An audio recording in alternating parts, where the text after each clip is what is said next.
बिस्मिल्लाहिर्रहमानिर्रहीम। अस्सलाम वालेकुम क्लास। आज हमारा नेक्स्ट टॉपिक है रेनल फेलियर। अब रेनल फेलियर क्या चीज़ होती है या रेनल फेलियर क्या होता है?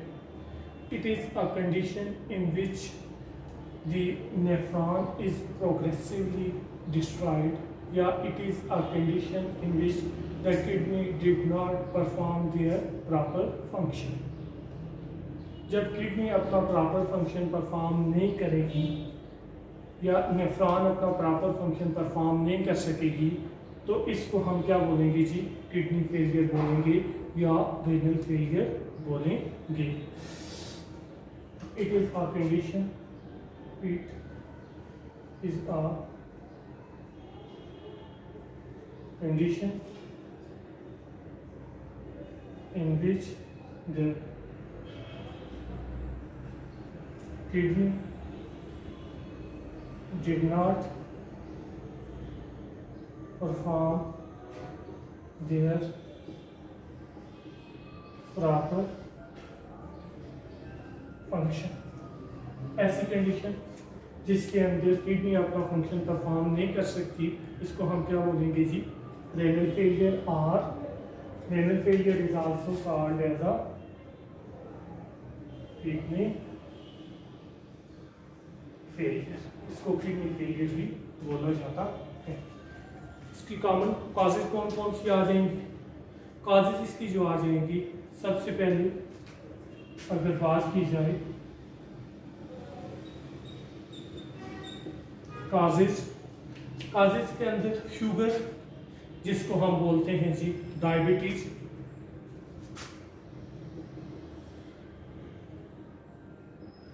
शुगर सबसे पहली काज आ जाएगी। दूसरी इसकी काज आ जाएगी जी हाइपरटेंशन।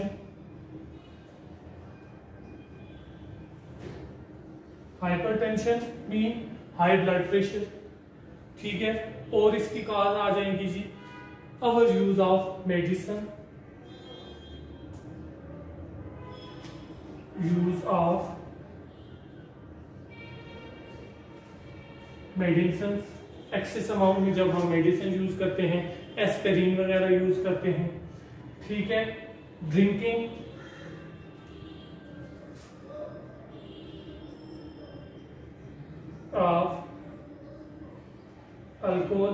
अल्कोहल वगैरह जो लोग पीते हैं या ज्यादा अमाउंट में जो अल्कोहल वगैरह पीते हैं, तो ये इसकी क्या आ जाती है जी? कॉमन कॉजेज आ जाती हैं। अब जब इसकी कॉमन कॉजेज ये हैं तो देन इसके सिम्टम्स कौन कौन से होंगे? As we know that kidneys are responsible for the filtration of blood. Blood को फिल्टर करने के लिए रिस्पॉन्सिबल है। तो जब किडनी अपना फंक्शन परफॉर्म नहीं कर सकेगी तो as a result excess amount में फ्लूइड जो है वो एक्यूमुलेट हो जाएगा ब्लड के अंदर। अब जब एक्सेस अमाउंट में फ्लूइड एक्यूमुलेट हो जाएगा तो देन क्या होगा? देन आपका जो कॉमन सिम्टम्स इसके आ जाएंगे, वो सबसे पहला क्या आ जाएगा? सिम्टम्स इसके आ जाएंगे। सबसे पहला वेट लॉस, इसका एक मोस्ट कॉमन सिम्टम्स आ जाएगा।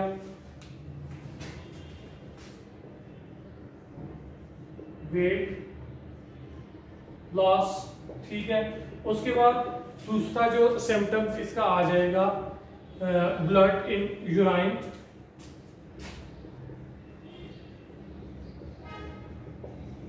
ये सिम्टम इसका एक आ जाएगा।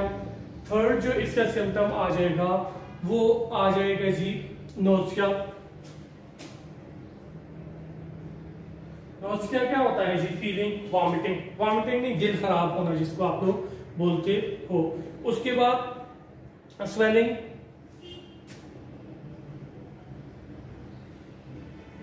इन लेग्स के अंदर स्वेलिंग, ठीक है।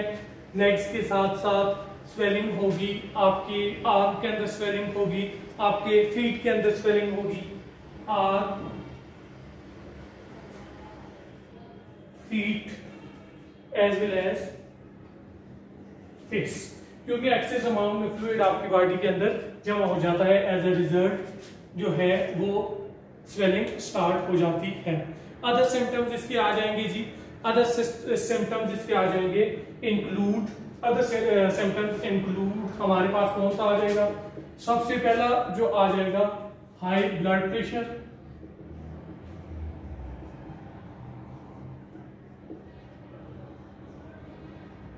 हाई ब्लड प्रेशर, इसके साथ साथ एनीमिया।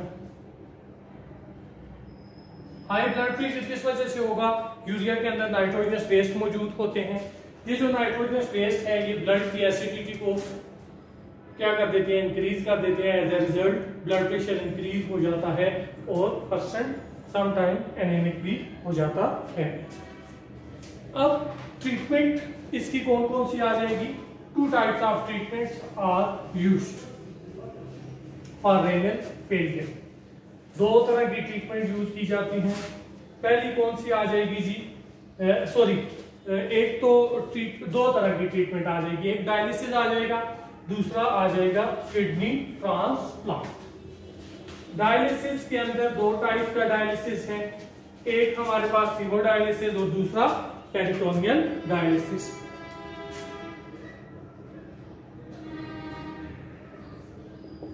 ट्रीटमेंट के अंदर सबसे पहली जो आ जाएगी डायलिसिस, और जो दूसरी आ जाएगी इसकी टाइप वो आ जाएगा जी किडनी ट्रांसप्लांट।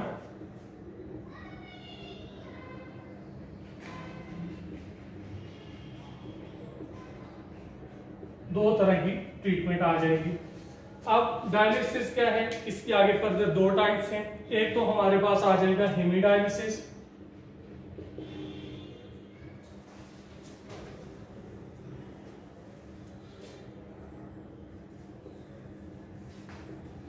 और दूसरा आ जाएगा जी पेरिटोनियल डायलिसिस।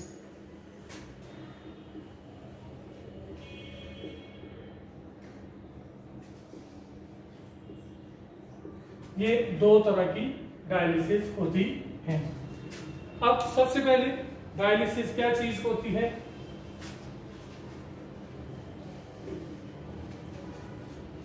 डायलिसिस आपके पास आ जाएगा cleaning of blood by artificial method is called dialysis. Cleaning of blood by artificial method is called dialysis. अब हमारे पास जो डायलिसिस है, डायलिसिस के अंदर होता इस तरह से है कि जो पर्सन का ब्लड है उसको आर्टिफिशियल मेथड से क्लीन किया जाता है। अब डायलिसिस के अंदर जो फ्लूइड यूज किया जाता है उसको हम क्या बोलते हैं जी, डायलिसिस फ्लूइड बोलते हैं। Both the blood and dialysis fluids are present in the opposite sides, दोनों के दोनों ऑपोजिट साइड्स के अंदर मौजूद होते हैं। अब या हमारे पास क्या होगा, फॉर एग्जाम्पल ये एक डायलिसिस मशीन है, इसके अंदर क्या चीज होगी, इसके अंदर ये ब्लड ये वेसल्स मौजूद होंगी और वेसल्स जो हैं वो एक दूसरे से सेपरेट होंगी, किसके जरिए से, by a semi permeable membrane के जरिए से। यहाँ पे ब्लड जा रहा है जी, यहाँ पे डायलिसिस फ्लूइड रन कर रहा है, इसी तरह से यहाँ पे ब्लड है और यहाँ पे डायलिसिस फ्लूइड रन कर रहा है। तो ये सेमी परमिएबल मेम्ब्रेन के जरिए से, सेमी परमिएबल मेम्ब्रेन के जरिए से ये एक दूसरे से सेपरेट होते हैं। जब ब्लड और ये साइड बाय साइड साथ साथ चलते रहते हैं तो एज अ रिजल्ट क्या होता है, nitrogenous waste plus excess amount में fluid, waste plus extra fluid जो है वो डिफ्यूज होके किधर आ जाते हैं, इस फ्लूइड के अंदर, और इसके अंदर से जो साल्ट वगैरह आ जाएंगे आयंस वगैरह आ जाएंगे और वाटर वगैरह जो होगा, जो बॉडी को रिक्वायर्ड होंगे, वो मूव करके ब्लड के अंदर चले जाएंगे। एज ए रिजल्ट क्या होगा, ब्लड इन वेसल्स के जरिए से होता हुआ आर्टरी से बाहर आएगा और वेन के जरिए से अगेन बॉडी के अंदर एंटर हो जाएगा।